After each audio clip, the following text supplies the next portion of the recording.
salli wa sallim wa barik wa karrim wa majid wa azim ala sayyidina wa habibina wa syafi'ina wa gurrati a'yunina wa maulana Muhammadin wa ala alihi wa sahbihi ajma'in wa la hawla wa la quwwata illa billahil aliyyil azim. Amma ba'd.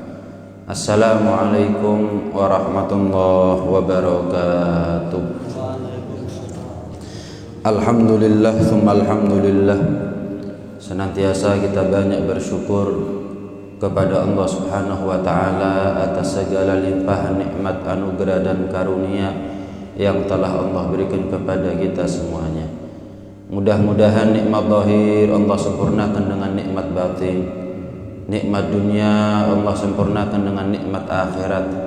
Nikmat panjang umur, sehat walafiat Allah sempurnakan dengan akhir husnul khatimah. Amin ya rabbal alamin.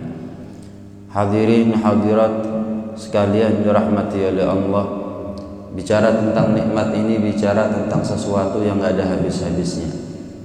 Karena begitu banyaknya nikmat yang Allah berikan kepada kita, tentu kita nggak akan pernah sanggup, nggak akan pernah mampu untuk ngitung-ngitung nikmatnya Allah Subhanahu wa taala. Allah berfirman dalam Al-Qur'an, "Wa in ta'uddu ni'matallahi la tuhsuha." Kita ini kalau mau ngitung nikmatnya Allah nggak bakal sanggup. Termasuk perkara yang mustahil kita bisa ngitung nikmatnya Allah. Habis umurnya kita belum habis nikmat Allah kita hitung. Nikmat ada dua, ada nikmat yang umum, ada nikmat yang khusus. Nikmat yang umum adalah nikmat panjang umur, nikmat sehat, nikmat punya keturunan dan seterusnya. Itu nikmat umum. Kenapa kok dikatakan nikmat umum? Karena nggak nunggu yang beriman, yang kafir juga dapat. Nggak nunggu yang taat, yang maksiat juga dapat. Nikmat umum. Tapi ada nikmat yang sifatnya khusus. Seperti apa? Nikmat iman dan Islam. Nikmat menjadi bagian besar dari kemuliaan umat Nabi Muhammad SAW. Nggak semua orang dapat. Nikmat taufik, nikmat hidayah, nikmati kula lan panjenengan sedaya saged taat dumateng Gusti Allah Subhanahu wa taala. Niku namine nikmat ingkang khusus. Boten sedaya tiyang angsal nikmat iman lan Islam, boten sedaya manungsa angsal nikmat dados umat Kanjeng Nabi Muhammad sallallahu alaihi wasallam, lan boten sedaya manungsa niki saged taat dumateng Gusti Pangeran. Kapan kita mendapatkan nikmat yang khusus, nikmat iman dan Islam, nikmat menjadi umat Nabi Muhammad, nikmat kita bisa taat karena taufik dan hidayah dari Allah Subhanahu wa taala, maka itulah beruntung-beruntungnya orang. Wajib kita bersyukur kepada Allah Subhanahu wa taala. Setelah nikmat iman dan Islam, dan juga setelah nikmat dadosi kula lan panjenengan sedaya umat Kanjeng Nabi Muhammad sallallahu alaihi wasallam, nikmat hidayah niku dados nikmat ingkang paling larangi nikmat.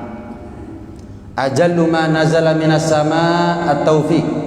Paling mahalnya sesuatu yang turun dari langit, taufik, hidayah dari Allah Subhanahu wa taala.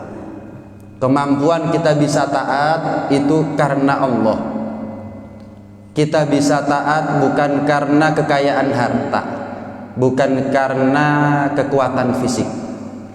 Kadang tiang niku sanggup ngangkat barbel abote 200 kilo, tapi ngapunten ngangkat sarung mboten kiat. Kadang lari maraton juara Pak Bu, tapi ngapunten masjid jarak 10 meter mboten sanggup. Itu tandanya bahwa orang itu bisa taat bukan karena kemampuan fisik, tapi kemampuan dari Allah Subhanahu wa taala yang Allah turunkan kepada kita. Itulah yang dinamakan dengan taufik. Itulah yang dinamakan dengan hidayah. Tiang niku saged loman sanes keranten sugene tiyang niku wau. Pinten-pinten kathah tiyang niku wau sugih tapi mboten loman. Pinten-pinten kathah tiyang pas-pasan tapi saakenan. Enggak tegoan, enggak mentoloan, nulungan, ringan tangannya untuk bantu orang lain. Pinten-pinten kathah. Itu karena dia mendapatkan taufik hidayah dari Allah Subhanahu wa taala. Yang kaya kalau nggak dapat taufik hidayah dari Allah, petunjuk dari Allah, nggak mungkin dia bisa menjadi pribadi yang loman. Sekalipun pas-pasan hidupnya sederhana, tapi karena nggak pas-pasan dia dapat hidayah, sugi nanging sanes sugi arto, tapi sugi hidayah. Ini orang menjadi orang yang manfaat hidupnya. Walhasil pada intinya kita bisa taat karena kita dipilih oleh Allah untuk mendapatkan nikmat yang khusus, yaitu nikmat hidayah. Salah satu nikmat yang khusus adalah nikmat hidayah. Ihdinas siratal mustaqim, siratal ladzina an'amta alaihim. Kita ini bisa menempuh jalan yang lurus. Kula lan panjenengan sedaya niki saged nglampahi dalan keapian keranten angsal kula lan panjenengan sedaya saking Gusti Pangeran hidayah. Kita bisa menempuh jalan yang lurus karena kita mendapatkan nikmat berupa hidayah. Karena begitu pentingnya hidayah, nggak sah sholatnya kita kalau kita nggak minta hidayah. Ihdinas siratal mustaqim, berarti wajib kula lan panjenengan sedaya niki ndonga munajat dumateng Gusti Pangeran. Cuman satu permintaan yang kita minta saat itu, ihdinas siratal mustaqim. Wajib kita minta hidayah di dalam sholat. Kula badhe tanglet lek wonten tiyang salat tapi mboten maos ihdinas siratal mustaqim, napa sah salate? Mboten sah. Keranten niku wajib niku tandane wajib tiyang kapan salat minta hidayah kepada Allah Subhanahu wa taala. Saking penting-pentingnya hidayah niku. Bahkan ketika kita kunut, yang pertama kali kita minta apa? Allahumma hdina, minta hidayah kan itu. Ya Allah, berikan kepada kami hidayah sebagaimana orang-orang yang Engkau berikan kepada mereka hidayah. Para wali, para ulama, para nabi yang sal hidayah Gusti Pangeran. Ya Allah, berikan hidayah yang sama kepada kami ya Allah. Sehingga sebagaimana mereka bisa menempuh jalan yang lurus, kita pun juga bisa menempuh jalan yang lurus. Rasulullah sallallahu alaihi wasallam nate ndonga 4 permintaan. 4 permintaan. Sebelum Rasulullah minta at-tuqa wal afaf wal ghina, Rasulullah minta dulu yang namanya al-huda, hidayah, malih-malih hidayah. Ujung-ujungnya hidayah. Sebelum Rasulullah minta ketakwaan, sebelum Rasulullah minta sifat qanaah, gede hati, nerimo, legowo, lapang hatinya untuk menerima segala takdirnya Allah Subhanahu wa taala. Sebelum Rasulullah minta kemampuan untuk bisa menjauh dari kemaksiatan, yang pertama kali beliau minta adalah hidayah. Allahumma arinal haqqa haqqan warzuqna ittiba'ah wa arinal batila batilan warzuqna tinabah. Ya Allah, tampakkan kepada kami yang hak adalah hak dan berikan rezeki kepada kami untuk bisa mengikuti yang hak. Kapan kita bisa mengikuti yang hak? Nek kula lan panjenengan saya angsal hidayah Gusti Pangeran. Ya Allah, tampakkan kepada kami yang batil, nopo sing salah niku salah tuh Gusti. Tampakkan kepada kami. Berikan pengetahuan kepada kami. Tapi berikan rezeki kepada kami juga yang namanya kemampuan, taufik, hidayah untuk bisa menjauhi apa yang salah. Pinten-pinten kathah tiyang semerap bener niku bener tapi mboten saged nglampahi. Keranten mboten angsal hidayah Gusti Pangeran. Pinten-pinten kathah tiyang niku semerap, salah niku salah. Allah niku Allah. Tapi justru dilanggar. Justru dilakoni napa sing Allah niku wae. Keranten boten angsal hidayah. Berarti kita bisa taat, melaksanakan yang hak, menjauhi apa yang salah, nggak ada lain kecuali karena hidayah dari Allah Subhanahu wa taala. Nggak ada rezeki yang lebih ngerejekeni, boten wonten rezeki ingkang luwih ngerejekeni ketimbang hidayah. Rezeki yang paling ngerejekeni ku namine hidayah. Lho keranten napa Bib?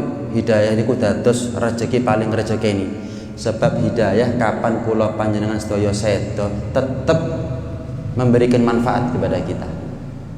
Senengi dunya keranten hidayah, senengi akhirat nggih keranten hidayah. Kapan kula lan panjenengan sedaya niki seda mboten mandeg hidayah, manfaati hidayah niku. Beda sama uang yang kita punya selama kita hidup ngasih manfaat, kalau kita mati ngasih manfaat uang. Beda sama pengaruh jabatan, selagi kita hidup ngasih manfaat, tapi kalau sudah mati mandek manfaatnya.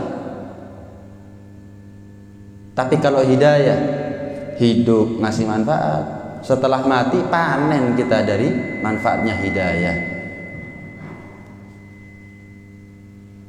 Sugi-sugi ni tiyang niku lek mboten angsal hidayah Gusti Pangeran, matinya menjadi akhir dari kenikmatan duniawinya dan menjadi awal dari kesengsaraannya. Susah-susah kula lan panjenengan sedaya, tapi kapan meskipun susah kula lan panjenengan sedaya tetep angsal hidayah Gusti Pangeran, ngapunten sedaya kula lan panjenengan sedaya niku akhir teko kesusahan kula lan panjenengan sedaya, tapi awal dari kenikmatan yang abadi di dalam surga. Pokok urip angsal hidayah. Nggih napa nggih? Beruntung-beruntungnya orang. Nggih, untung-untungnya tiyang salah wis sugih angsal hidayah. Waduh, kapan sedo namung pindah sanes akhir, tapi pindah saking kenikmatan yang satu, kenikmatan dunia, kepada kenikmatan yang lain yang lebih nikmat daripada kenikmatan dunia, yaitu kenikmatan akhirat. Pindah dari kenikmatan ke kenikmatan. Pokok suki angsal hidayah. Apes tiang, sial-sialnya orang. Ngapunten, urip susah, mboten nate angsal hidayah, mboten nate angsal hidayah. Senggesang matinya orang itu sedoi tiang itu wau namung perpindahan sanes akhir tekok kesusahan, tapi pindah saking kesusahan dunia kepada kesusahan yang lebih parah, kesusahan akhirat. Berarti sing paling penting ya niku hidayah. Nggak ada ngeriyo makrong-makrong gede ewonan meter, mati tetep kubur, ngajeng lemah, wingking di lemah, dhuwur lemah, nisor lemah, sanes marmer lemah, larang-larangi montor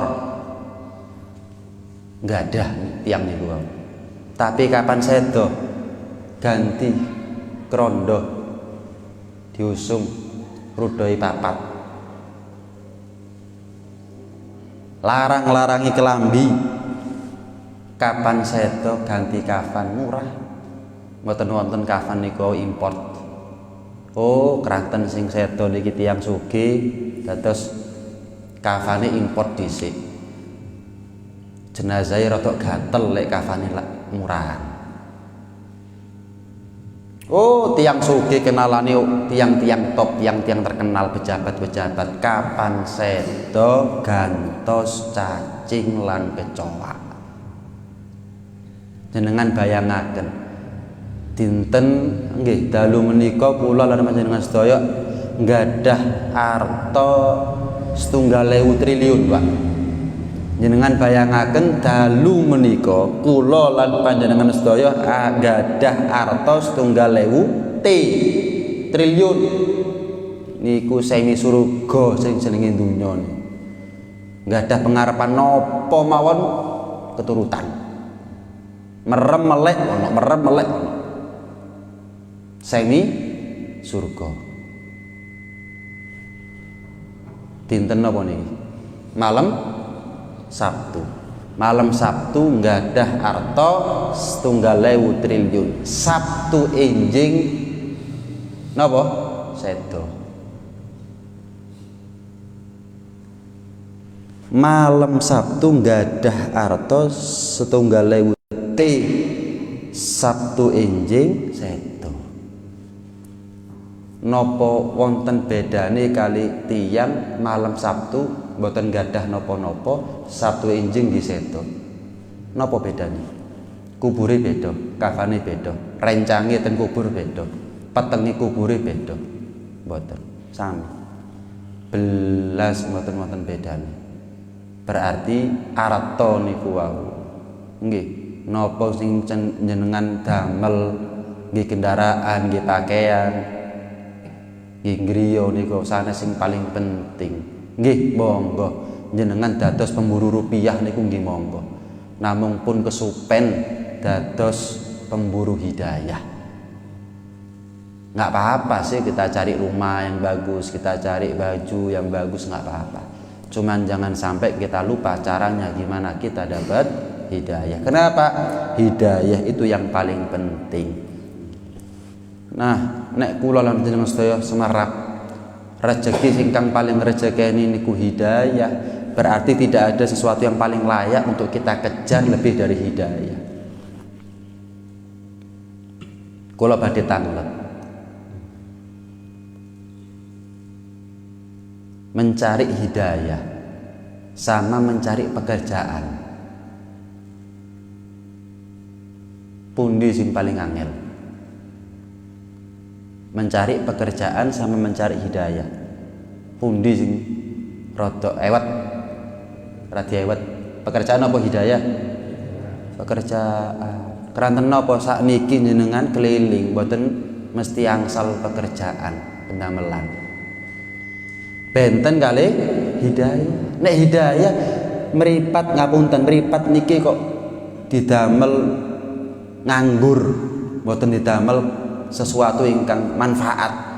Terus buka Al-Qur'an jenengan waos niku Al-Qur'an niku namine mencari hidayah, menjemput hidayah. Eling-eling zaman biyen. Jenengan singen golek jodoh. Gampang napa ewet, gampil napa ewet? Gampil napa ewet? Gampil golek jodoh niki. Sakniki jenengan golek binjing angsal jodone.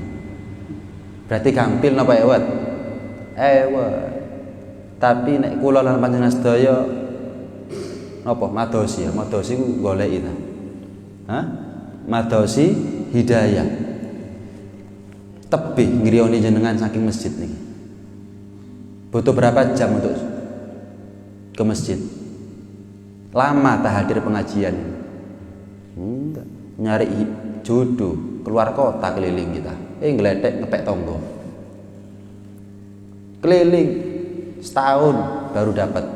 Tapi untuk dari rumah ke masjid itu namanya jemput hidayah. Lebih gampang jemput hidayah daripada cari jodoh, cari rezeki, cari pekerjaan. Lah terus kenapa kok kita ini fokus sama sesuatu yang susah sampai lupa caranya cari yang gampang, yang di depan mata nggak kelihatan. Jodoh itu adoh, rezeki niku nggih tebih, pekerjaan niku nggih tebih. Waduh, montang manting, sirah dados sikil, sikil dados sirah. Nggih, awan dadi bengi, bengi dadi awan. Hidayah yang nggak perlu kepala jadi kaki, kaki jadi kepala, siang jadi malam, malam jadi siang. Kenapa nggak dicari? Dirantosi mawon, pip, namanya hidayah. Kelintu. Hidayah kok dirantosi. Rezeki ini kalau buatan jenengan rantosi, jenengan jemput. Napa malih hidayah paling larangi rezeki.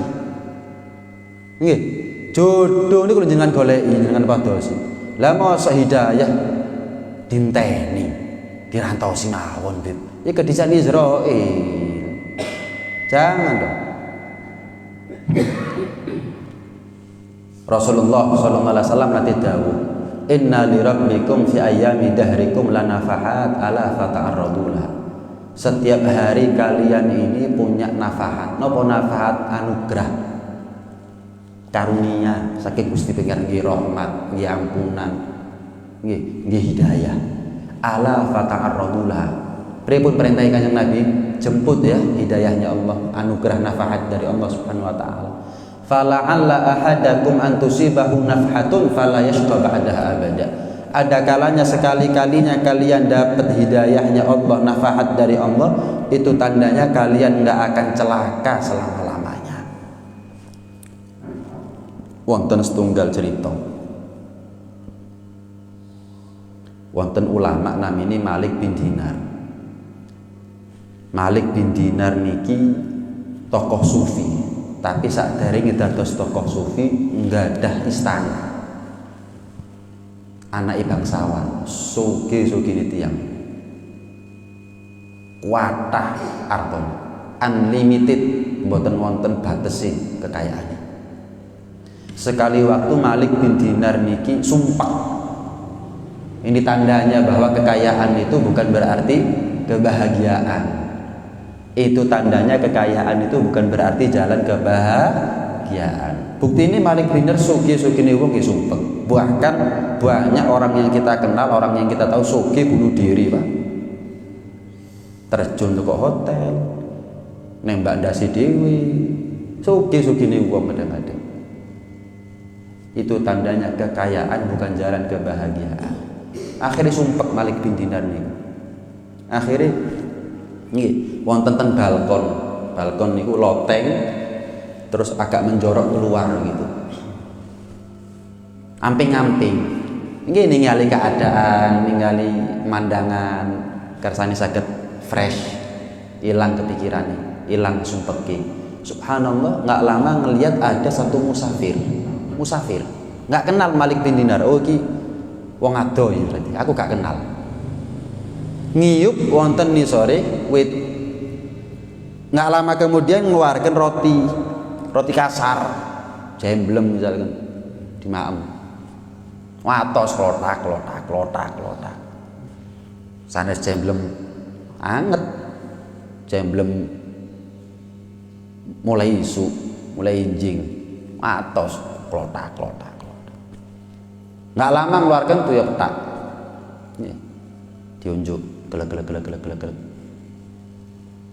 Nggak lama bontotan niku wau, bekel niku wau dilempit dados bantal, tilem. Namung jemblem roti kasar, namung tuyul petak, bantal sanes bantal napa-napa. Bekel niku didadosaken bantal, mboten gadah kasur, mboten gadah atap. Wis turu, tilem. Malik bin Dinar iki heran. Lah mosok urip ngene tok iki dadi senengi wong. Aku sugih sik sumpek sik. Prajurit kalau dia bangun suruh masuk. Siap. Nggih. Bangun, panggil sama yang punya istana. Waduh, tiang larat dipadosi, tiang sugih alamat salah opo iki. Masuk. Assalamualaikum. Waalaikumsalam. Duduk. Saya mau tanya sama kamu. Langsung aja, nggak usah basa-basi. Nggih, monggo. Kulo niki sumpek, Pak. Nopo mawon kulo nggak ada. Tapi apa yang saya punya nggak bisa ngilangkan sumpeknya saya. Lah kok dilalah kulo ningali jenengan. Oh, repe jenengan iki koyo enak. Padahal apa yang jenengan punya nggak ada seujung kaki, seujung kukunya saya. Apa yang Anda punya? Saya punya apa? Tapi jenengan kok bahagia, tenang. Lah saya kok sumpah. Oh, saya ini makan enak karena saya lapar, Pak. Saya makan enak karena saya lapar. Tiang niku lek beg. Meskipun sego padang nggih nolak, dengan terpaksa nolak. Kepingin jane, cuman lha gak kuat, mboten nampung. Pun napa? Kenyang. Susu, madu niku enak, lezat, nikmat. Tapi ngapunten, lek pun bek niki lambung weteng, muntah jenenge. Mboten kiat. Mencakne mundur tak muak. Tak buek. Tak kebuek. Gak kuat. Bek enak, sego padang enak, susu enak, madu enak, gak kuat tapi gak kuat. Yang bikin minum itu enak karena haus, yang bikin tidur enak itu karena ngantuk. Jenengan kadang-kadang kepingin tilem, tapi lek pas gak ngantuk lah, mora gulung-gulung tok dan kasur. Muyek tok gak turu-turu, 3 jam, 2 adzan subuh. Kenapa? Yang bikin orang tidur bukan kasurnya, yang bikin makan enak bukan makanannya, yang bikin minuman itu enak bukan minumannya, tapi nomor 1 lapar, haus, ngantuk. Itu kehidupan katanya musafir. Niku namine kehidupan. Nginiku napa sing namine urip niku nginiku cukup. Pokok kula kapan lapar wonten sing didahar, kapan kula ngelak wonten sing diunjuk, kapan kula ngantuk saged tilem. Nginiku urip niku. Malik bin Dinar langsung noleh istana. Lah terus apa perlune aku sampai istana? Kalau ternyata hidup segitu itu sudah dikatakan kehidupan.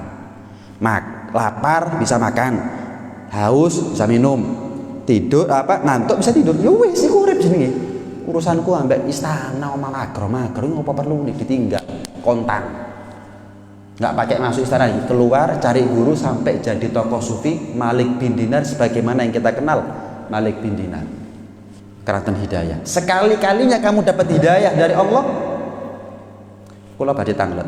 Napa gampil ninggal istana niku? Keranten jemput hidayah. Mboten gampil. Napa gampil ninggal istana keranten madosi guru badhe belajar mulai teko nol. Napa gampil? Ewet-ewete urusan ninggal istana, hidup di luar, nyari guru yang gak kita kenal. Waduh. Tapi karena dia nggak nyerah untuk jemput hidayah, la yashqa ba'daha abadah, nggak celaka selama-lamanya. Jadilah Malik bin Dinar sebagaimana Malik bin Dinar yang kita kenal namanya. Fir'aun, Qarun, Namrud, sugih-sugih tiyang. Tapi keranten boten nate angsal hidayah Gusti Pangeran, jadilah Fir'aun, Qarun, Namrud sebagaimana yang kita kenal. Kadang kula lan panjenengan sedaya ningali wonten tanggi misalkan nggih gadang griya api. Wah, aku asine sanggup. Kadang-kadang kita kerentek dalam hati. Saya ini bisa kok punya rumah sebagus dia. Mek boros aku. Gak wis mulai saya kita nabung. Berharap sama Allah, berdoa dan juga nabung agar kita punya rumah sebagus dia. Kadang kita ngelihat ada tetangga punya mobil nggih ngoten. Import larang harganya. Kita mikir, aku pokok ndonga yakin ambek Gusti Pangeran. Kerja mempeng, insyaallah aku duwe kok motor apik koyo dhewe. Wis mulai saiki aku tak ndonga mempeng, kerja mempeng. Bisa. Urusan dunia kita doa dan usaha. Tapi kadang-kadang kapan kula lan panjenengan sedaya semerap wonten tiyang sedo husnul khotimah. Keranten napa? Amal terakhirnya maos Al-Quran, bantal terakhirnya Al-Quran. Jenengan napa mboten pengen sedo bantale akhirnya Al-Quran, bantal terakhirnya Al-Quran. Pengen kula badhe tanglet napa terus maos Al-Quran jenengan mantun niku. Enak rek tanggoku rek. Enak-enak maca Quran mati. Pingin aku. Terus baca Quran kita setelah itu. Enggak. Ngelihat dunianya orang kita kepingin punya, doa dan usaha. Ngelihat matinya orang kepingin tok ra ono upayane. Nggak ada yang namanya ikhtiarnya, itu mimpi namanya.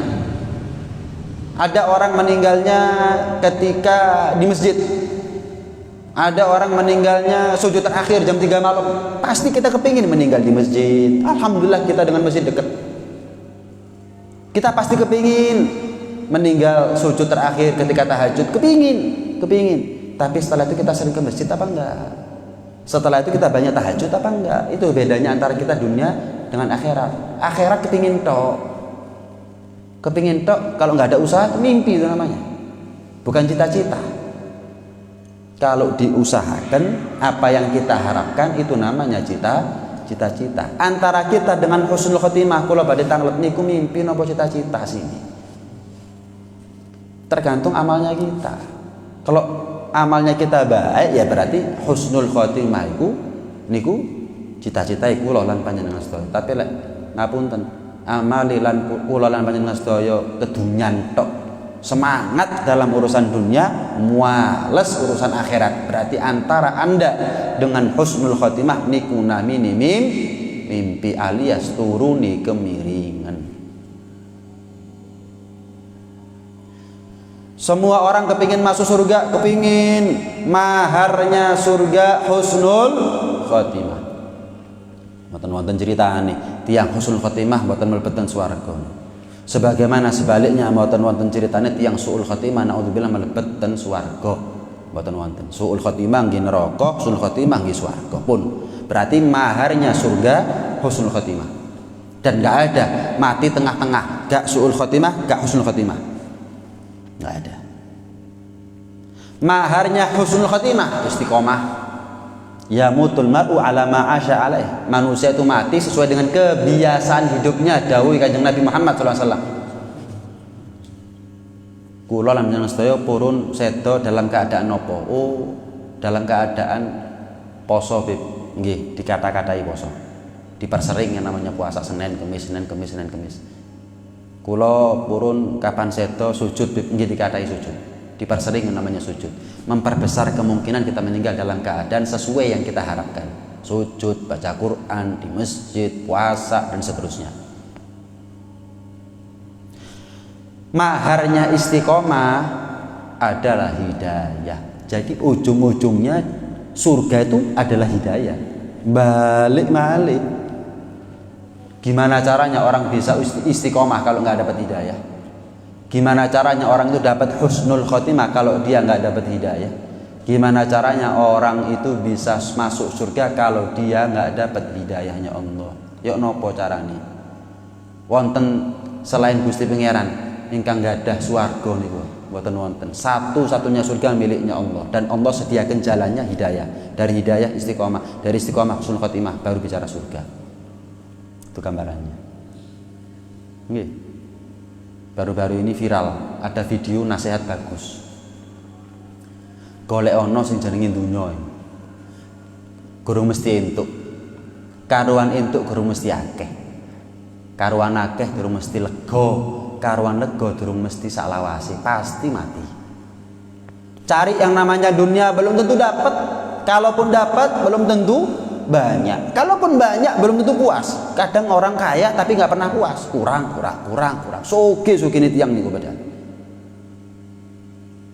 Kapan puas dengan dunia yang dia punya? Minjing sedo. Pasti. Lek gak minjing nggih, mantune minjing. Lusa. Terus begitu. Kalau nggak sekarang ya besok, kalau nggak besok ya lusa. Mati itu pasti. Kemudian beliau bilang, cari yang namanya akhirat. Sudah dapat pasti banyak. Sudah banyak pasti puas. Sudah puas pasti selamanya. Tiang kapan mlebeten swarga niku pasti kathah. Dados tiang sugih jenengan ten swarga niku. Jenengan purun napa mawon kedaden keturutan. Sudah banyak pasti puas. Jenengan mlebeten swarga. Kapan boten puas? Pasti puas. Salah wis puas, salawasi. Seharusnya yang kita cari itu sudah banyak, memuaskan selamanya. Itu yang kita cari, bukan gurung mesti entuk, kapan entuk durung mesti akeh, kapan akeh durung mesti apa namanya? Puas, kapan puas belum tentu yang namanya selamanya, sementara. Nah, Ada mic? Mic biasa. Pak Imam, wonten mic biasa.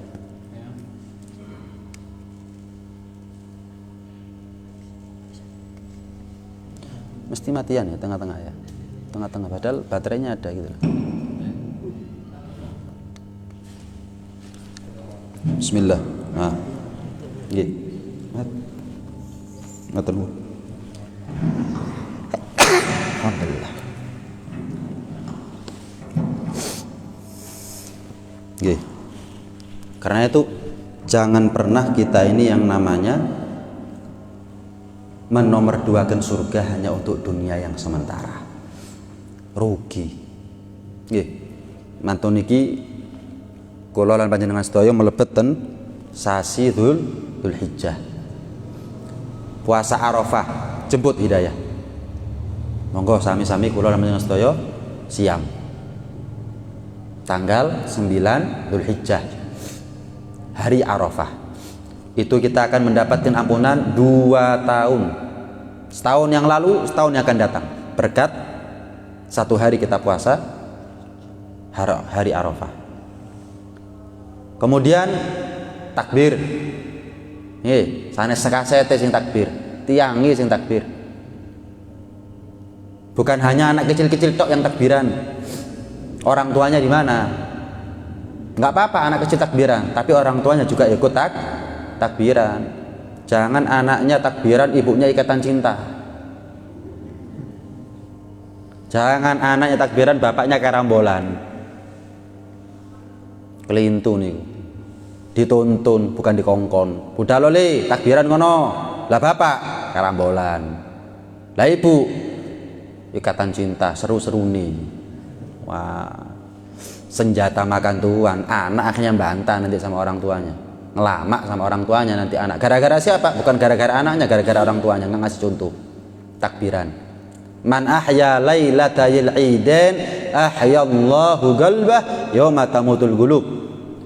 Barang siapa yang menghidupkan 2 malam hari raya dengan bertakbir, berzikir kepada Allah, maka Allah hidupkan hatinya di mana hati manusia mati. Hatinya kita selamat, hatinya orang nggak selamat.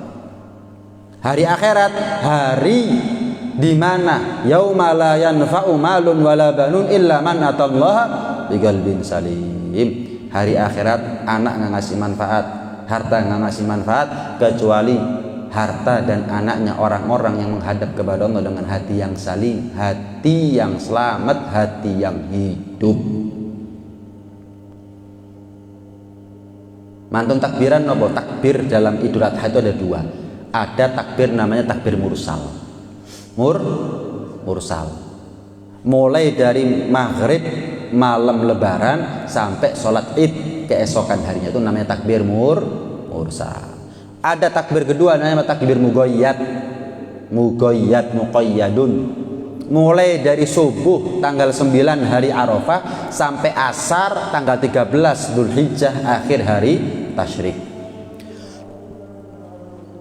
9, 10, 11, 12, 13. Mulai subuh tanggal 9 sampai asar tanggal 13. Tapi bukan non-stop 24 jam mulai tanggal 9 sampai tanggal 13. Hanya terikat oleh sholat.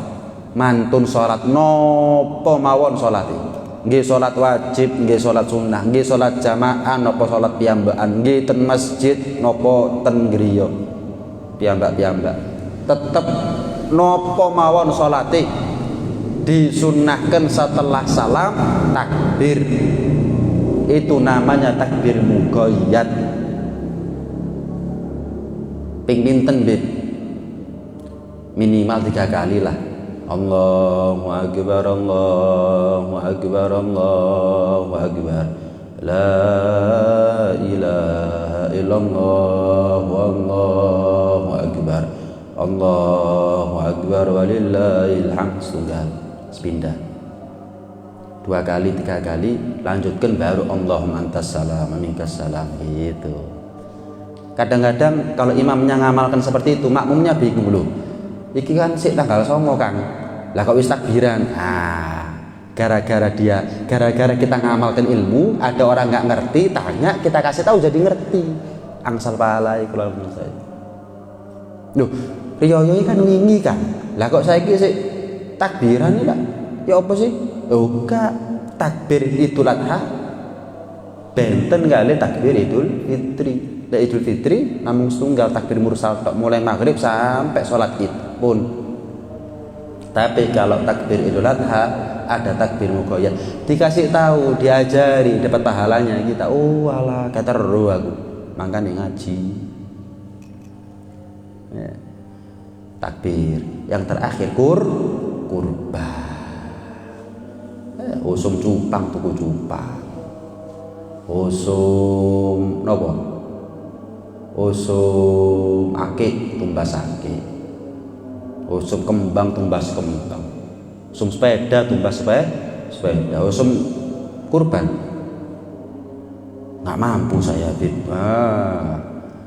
Urusan liane ngaku mampu, makso kadang-kadang. Tapi urusan kurban ngaku nggak mampu, padahal dia dapat rezeki dari Allah Subhanahu wa Ta'ala. Dia bisa bohong sama manusia, tapi dia nggak bisa bohong sama Allah. Bukan nggak mampu, ancene nggak duwe karep. Kepingin Beb, iya gak nabung. Insya Allah bila entuk duit 100 juta, aku tak kurban. Mimpi bisa. Yes. Makanya mimpi punya doa tapi nggak ada usaha, gak gelem nabung, ngenteni rezeki nomplok. Mimpi itu namanya. Jangan siram banyu pior, mimpi sama hari. Harusnya apa? Nabung 1000, 2000, 2000, 3000 sampai 100, 200, 300 kayak kroso setahun. Begitu saya. Bukan nabung urusan dunia gitu. Bukan nabung untuk cicilan gitu. Harusnya nabung untuk kurban. Dalam mazhab Hanafi kurban hukumnya wajib loh. Man wajada sa'atan li ayyudhhiya falam yudhhi fala yahdur musallana. Dawuh Kanjeng Nabi sallallahu alaihi wasallam, tiang nek enggak ada kemampuan untuk kurban tapi mboten kurban, ojo mlebu masjidku. Salat dhewe ora ndek omah. Kasarane diusir kali Kanjeng Nabi sallallahu alaihi wasallam. Karena itu mazhab Hanafi berpendapat kurban berarti wajib, diancam keras ancaman Nabi sallallahu alaihi wasallam. Beda sama mazhab Syafi'i, mazhabnya kita. Kalau mazhab Syafi'i kita hukumnya adalah sunnah muakkadah bagi yang mampu. Mau sampai kapan kita nggak mau kurban, nggak mampu kurban? Seumur hidup kita nggak pernah mau kurban. Ayo jemput hidayah dari Allah Subhanahu Wa Taala. Jemput hidayah, takbiran, puasa, ya, takbir dengan zikir, lisan, kemudian puasa dengan lapar dan haus, itu namanya menjemput hidayah. Kemudian berkurban dengan harta. Kalau sudah seperti itu, insya Allah surga menjadi dekat buat kita semuanya. Amin ya rabbal alamin. Ini hadirin hadirat sekalian yang dirahmati oleh Allah Subhanahu Wa Taala, apa yang bisa saya sampaikan mudah-mudahan jadi satu manfaat buat kita semuanya, manfaat zahiran wa batinan fid dunya wal akhirah. Amin ya rabbal alamin. Bismillahirrahmanirrahim.